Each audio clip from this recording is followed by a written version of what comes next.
여러분 안녕하십니까? 이어서 광주 전남권 소식입니다. 이재명 정부의 5극 3특 국가균형성장 전략에 발맞춰 광주시와 전라남도가 오늘 특별지방자치단체 추진 선포식을 열었습니다. 광주시와 전라남도는 올 연말 특별지자체 출범을 목표로 합동추진단을 구성하고 1호 공동사무로 광주-나주 광역철도 건설을 추진하기로 했습니다. 특별지자체는 서로 다른 지자체가 현안에 공동 대응하기 위해 설립하는 법인으로 광주시와 전라남도는 이를 토대로 행정통합까지 추진하기로 합의했습니다. 조국혁신당의 조국혁신정책연구원장이 1호 단체장을 배출한 담양에서 민주당과의 경쟁을 시사했습니다. 호남 방문 이틀째를 맞아 담양군청을 찾은 조 원장은 정철원 군수를 만난 자리에서 정 군수의 당선으로 나비 효과가 시작됐다며 호남에서 건전한 경쟁이 있어야 한다고 말했습니다. 또 당만 보고 찍는 게 아니라 유권자에게 선택지가 있어야 호남 전체에 도움이 된다고 덧붙였습니다.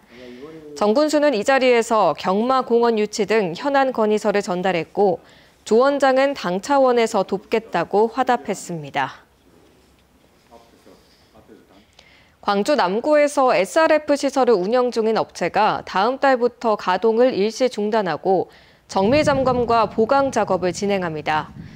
다음 달 1일부터 19일까지 실시되는 이번 점검은 최근 지속된 악취 민원에 대응하기 위한 것으로 SRF 저장소와 배출 시설 등에 대한 전반적인 점검과 기술 보완 작업이 실시됩니다.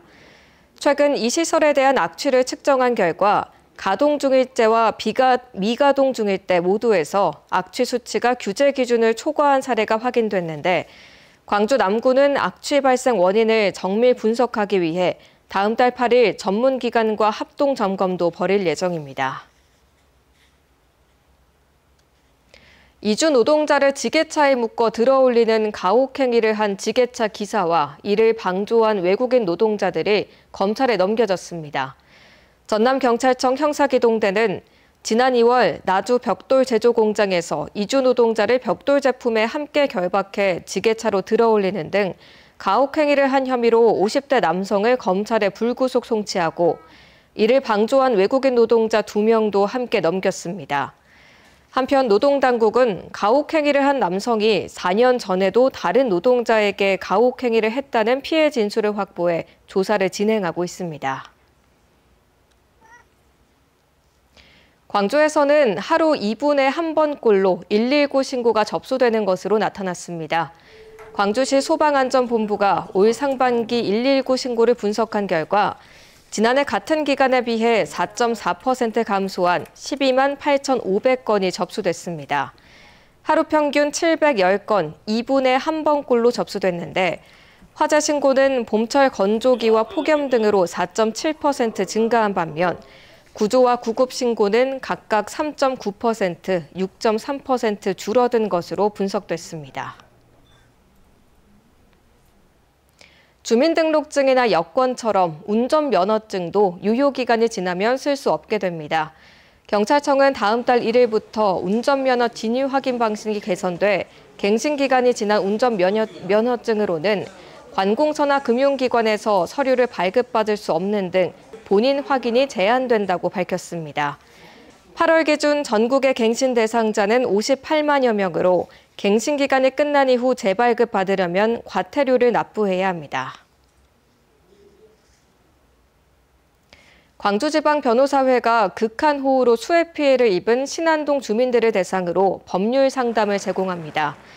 오는 29일 광주 신안교회에서 열리는 이번 법률 상담은 수해에 따른 법적 대응이 필요한 시민이면 누구나 신청할 수 있습니다.